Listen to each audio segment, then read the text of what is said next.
เมื่อนี้สิพาทุกคนมากินเอาบุญนะคะใครที่มาไหว้พระธาตุพนมใครที่ชอบกินชากาแฟเนาะพี่น้องจ๋ากินแล้วได้บุญมองนี่นะคะ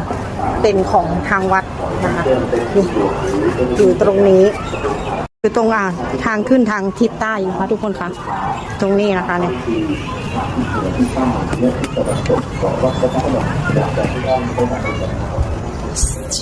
ร้านกาแฟยังไม่ปิดใช่ไหมค่ะ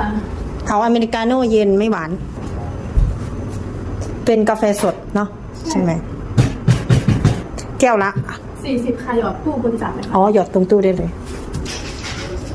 ปกติเขาจะเป็นแก้วละ40นะคะแต่ว่าตามกำลังศรัทธาได้ใช่ไหมสำหรับรสชาติส่วนตัวก็ว่าโอเคนะอร่อยเลยแหละนี่ทุกคนมันจะอยู่แบบนี้เด้อนี่มันบัง